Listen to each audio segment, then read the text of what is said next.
A, O, E, I, O, U. Vous les prononcez vraiment bien? Vous êtes sûr de votre prononciation? En 5 minutes, je vous apprends à les dire comme un locuteur natif.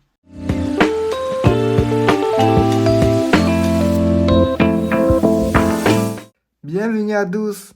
Après avoir maîtrisé les initiales, nous entrons aujourd'hui dans le vif du sujet, le cœur et l'âme de la prononciation chinoise, les finales. Nous commençons par les 6 finales simples, les pures voyelles. Les maîtriser, c'est poser la base d'un accent impeccable. Tangyuanmu signifie finale simple. Comme son nom l'indique, chaque finale n'est constituée que d'un seul élément vocalique. Contrairement aux voyelles françaises, leur prononciation est fixe et immuable.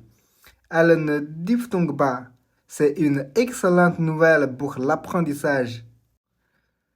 Commençons par la voyelle la plus fondamentale, le A. Pour la prononcer correctement, ouvrez grand la bouche comme chez le dentiste. La langue est naturelle plate et relâchée au fond de la bouche.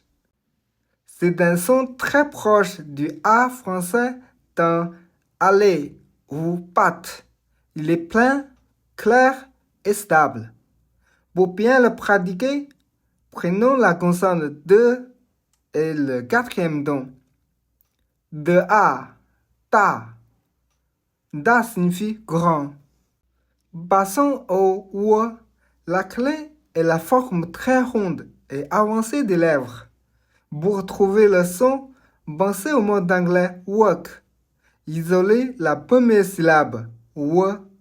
Ce wo est très proche du wo dans pinyin.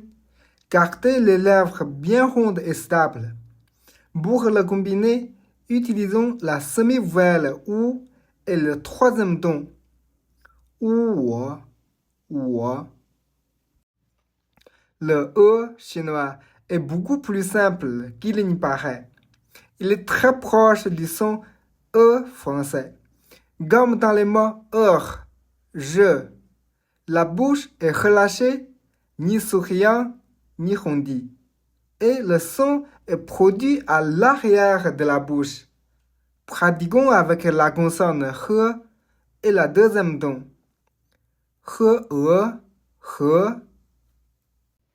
Contrastons deux voyelles aux postures extrêmes. Le I est identique au I français de finale ou vite.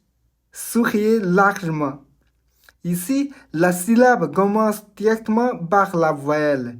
Notez I au premier don. I signifie un ou une. Le OU demande une position des lèvres encore plus serrée et projetée que le OU. C'est comme le OU français de rouge, mais en serrant le rond des lèvres au maximum. Associons-le à la consonne ch et au premier don. Shi-ou, chou. Chou signifie livre. Voici le son secret. Le U, c'est la clé pour sonner comme un natif. La position est un mélange.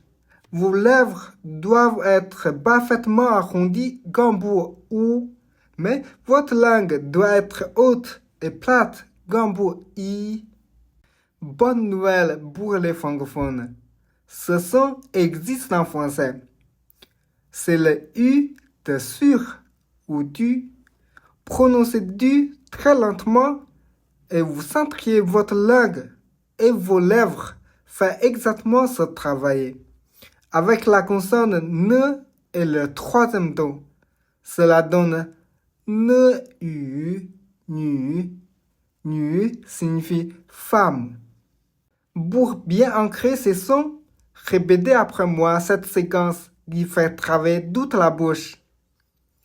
A, O, E, I, O, U.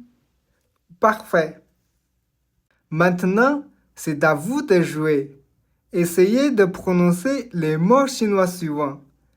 Concentrez-vous sur le son de la finale dans chaque mot. Écoutez-vous et ressentez la forme de votre bouche. Mơ a, ma, mơ ua, mua, le le, chi i, chi, ke wu, ku, chi yu, tu. Félicitations! Vous venez de découvrir les 6 piliers du système vocalique chinois. Prenez le temps de les perfectionner. Une fois celles-ci maîtrisées, les finales composées n'auront plus de secret pour vous. Si vous avez aimé cette vidéo, n'hésitez pas à lâcher un petit like, à me dire ce que vous en pensez dans les commentaires et à vous abonner pour ne rater aucune future leçon. Si vous avez des questions sur le chinois, n'hésitez pas à m'envoyer un mail à chinoisavecalex@gmail.com. Merci beaucoup et à très bientôt pour la prochaine leçon.